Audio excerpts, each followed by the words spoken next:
دعوت طعام دینا، اس کے بارے میں نبی کریم صلی اللہ علیہ وسلم کی طرف سے کیا ہدایات ہیں۔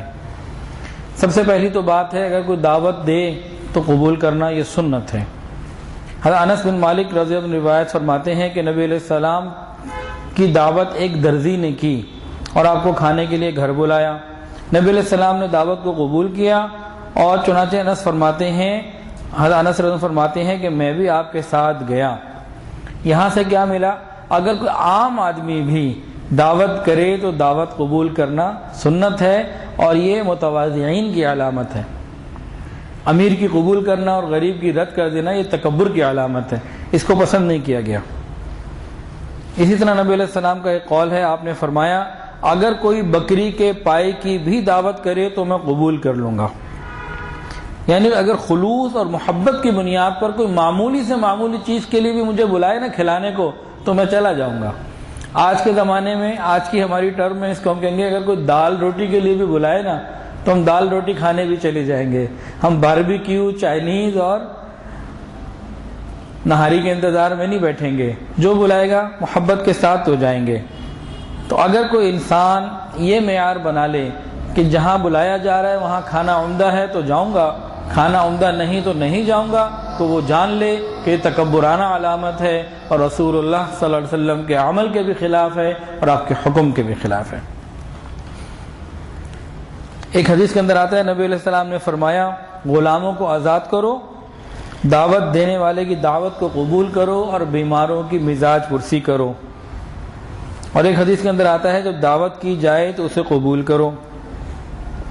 اور ایک حدیث کے اندر آتا ہے کہ جس نے دعوت کو چھوڑ دیا، یعنی قبول نہ کیا، کسی نے دعوت دی اور ہم نے رد کر دی، تو فرمایا کہ اس نے اللہ کی مخالفت کی اور اللہ کے نبی کی نافرمانی کی، اس نے اللہ اور اس کے رسول کی نافرمانی کی۔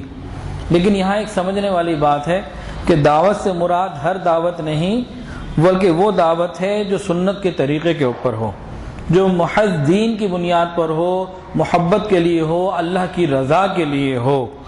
اگر کوئی دعوت فخر کی وجہ سے ہے، دکھاوے کی وجہ سے ہے، شہرت کی وجہ سے ہے، تو ایسی دعوت کو قبول کرنا ٹھیک نہیں۔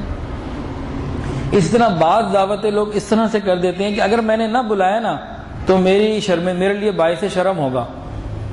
انہوں نے بھی ہمیں بلایا تھا، اب ہمیں بھی مجبوری میں بلانا ہے، نہ دل کر رہا ہے نہ گنجائش ہے، اب مجبوری میں کہ انہوں نے ہمیں بلایا تھا، بلانا میرا ضروری، جس کو کہتے ہیں پلٹاوے کی دعوت۔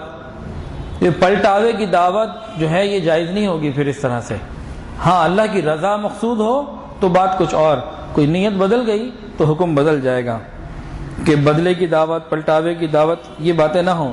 اور اسی طرح اگر کوئی دعوت دینے والا دعوت دے رہا ہو اور آپ کو یقین ہے کہ وہاں میوزک ہوگا، گانے ہوں گے، تو وہاں جانا بھی جائز نہیں۔ حضور پاک صلی اللہ علیہ وسلم کے دین کے مطابق تو جانا جائز نہیں۔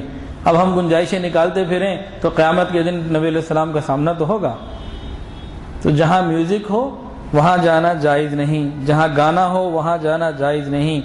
اور نہ صرف امیروں کے ہاں جانا، بعض لوگ ایسا کر لیتے ہیں جی امیروں نے بلایا تو چلے گئے، غریبوں نے بلایا تو فکر ہی نہ کی، تو یہ طریقہ کار بھی ٹھیک نہیں۔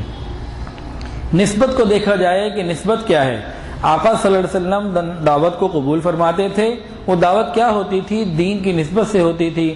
اگلے آدمی کو جس کے ہاں جانا ہوتا اس کو دین کے قریب کرنا ہوتا، اپنے قریب کرنا ہوتا، اللہ کے قریب کرنا ہوتا، اس کی دلجوئی مقصود ہوا کرتی تھی۔ تو گھوم پھر کے ساری بات آتی تھی کہ اس بندے کو جنت پہ پہنچانا ہے، جنت کے ٹریک پہ ڈالنا ہے۔